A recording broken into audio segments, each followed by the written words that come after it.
création du tableau d'une seule colonne. Et dans la pratique, il se trouve que nous avons souvent besoin de tableaux de type matriciel. Or, en PHP, il n'existe pas de syntaxe spécifique pour représenter les matrices.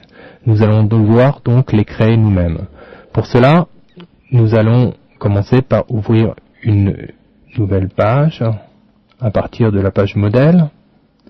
Placez-vous entre les deux balises PHP. Nous allons commencer par créer un premier tableau que je vais appeler ligne 1. Je vais lui affecter par exemple deux valeurs. Donc je vais utiliser la convention que nous avons vue tout à l'heure qui est la plus compacte avec la fonction area. Je vais lui affecter donc pourquoi pas continuant sur les notes 12,15. C'est grave pour ce premier exemple. Et je vais maintenant créer, pour construire ce tableau à deux dimensions, une deuxième ligne que je vais appeler ligne 2, dont je vais modifier les informations à l'intérieur de tout cela. Je vais mettre par exemple 14 et 19 pour la deuxième valeur. Ces deux tableaux, si je devais les afficher dans mon navigateur, j'utiliserais évidemment la fonction printer. Je pourrais d'ailleurs la faire tout de suite. Je vais revenir d'ailleurs sur cette fonction. Je vais la ressaisir. Donc nous avions print r point virgule avec le nom du tableau à l'intérieur. Nous avions vu d'ailleurs qu'il était judicieux d'encadrer cette fonction avec un écho BR, excusez-moi, un écho près, la balise près, de sorte à en favoriser l'affichage et sa lisibilité. Voilà. Nous pourrions donc maintenant afficher la deuxième ligne de la même manière en changeant simplement le numéro du tableau en question.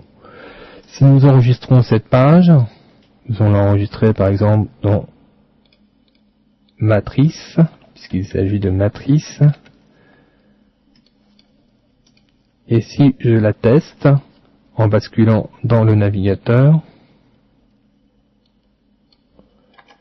et en allant chercher la nouvelle page qui se trouve dans notre répertoire habituel, nous apercevons que nous avons ici donc le premier tableau qui s'appelle ligne 1 et le second.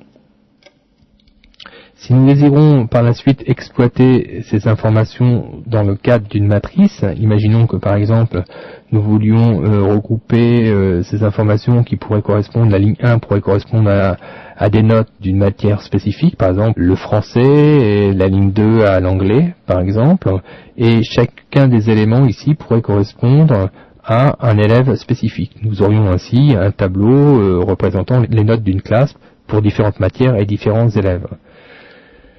Donc dans ce cas, si nous désirons créer cette matrice, que nous allons appeler, dans notre cas, classe, pourquoi pas, il suffit en réalité maintenant de créer un nouveau tableau qui sera le tableau maître, et ce tableau maître contiendra cette fois non plus une valeur, mais le nom des deux tableaux précédents qui vont constituer donc les lignes. Voilà. Si je clôture ma ligne de code et que j'enregistre tout cela en lui demandant d'afficher le tableau maître, c'est-à-dire le tableau que nous avons nommé classe, j'enregistre, je bascule dans le navigateur et voilà ce que j'obtiens. Là nous avons ici donc de représenter le tableau classe qui contient lui-même les deux autres tableaux, la ligne 1 et la ligne 2, et tout cela sous forme d'un tableau unique. Voyons maintenant comment peut-on accéder à ces informations.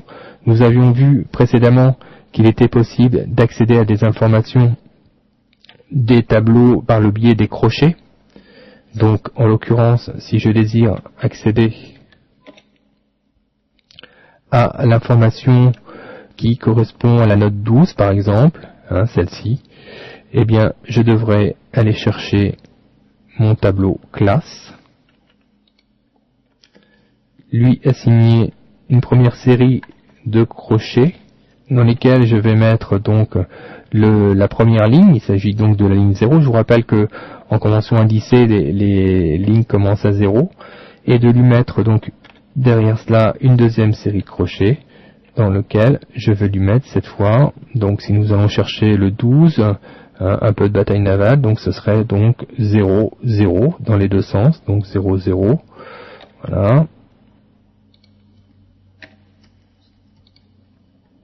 Si j'enregistre tout cela, et que j'affiche, excusez-moi là j'ai une erreur de frappe, et que j'affiche ma page, je mets la valeur 12 que je vais chercher dans ma matrice. Vous avez compris, je pense, que maintenant, si vous désirez accéder, par exemple, au 19 qui se trouve ici, il suffit de changer les coordonnées de ce tableau, et en lui associant donc la deuxième ligne, donc l'indice 1, et la deuxième colonne, l'indice 1. Nous allons obtenir derrière, séparons tout cela comme nous l'avons vu précédemment, pour pas que les deux valeurs se collent, par une balise BR, de sorte à générer un retour à la ligne, pour faciliter la lisibilité du résultat affiché. J'affiche tout ça, j'actualise, j'obtiens bien 12, qui est la valeur ici, la ligne 0 et la colonne 0, et 19 qui correspond à la ligne 1 et la colonne 1. Nous pourrions évidemment trouver par la suite toutes les informations d'une matrice de la même manière. Nous en avons fini avec l'étude des tableaux à deux dimensions. Pour vous illustrer le fonctionnement et l'usage qu'on peut faire de cela, sachez simplement que les sites marchands, en l'occurrence, fonctionnent sur ce principe, puisque chaque article serait à ce moment-là une ligne, nous aurions des lignes à chaque fois, et que pour chacune des lignes, nous aurions des informations qui pourraient être par exemple la référence de l'article, qui pourrait être ici le prix de l'article, et pourquoi pas la désignation de l'article, la quantité commandée, etc. Nous pourrions donc mettre autant de valeurs dans chacune des lignes qu'un article doit en comporter. De même, pour l'ajout d'un article, nous pourrions utiliser la méthode d'initialisation d'une variable que nous avons vue tout à l'heure, avec des crochets sans indice. Nous utiliserions donc ça ici de cette manière. Voilà. Si nous allons créer par exemple un troisième article pour notre exemple, ce serait une ligne 3.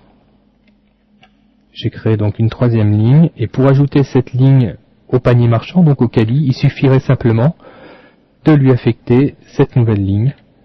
Voilà, le plus simplement du monde. Et à ce moment-là, donc, la classe qui résulte de tout ça comportera cette fois 3 articles. C'est ce qui se passe en réalité lorsque vous appuyez sur ajouter cet article au panier. Eh bien, en réalité, c'est ce type de fonction qui est utilisé pour ajouter l'article au panier en question, qui n'est ni plus ni moins qu'un tableau matriciel, donc un tableau PHP à deux dimensions. Pour vous le démontrer, je vous propose d'enregistrer cette page, de basculer dans le navigateur et de regarder ce qui va se passer ici. Nous avons donc jusqu'à présent 2 articles. Si j'actualise ma page, je vois que le troisième article a été ajouté. Ça, ce tableau représente donc le panier marchand, et cette dernière ligne correspond à l'article que nous venons d'ajouter à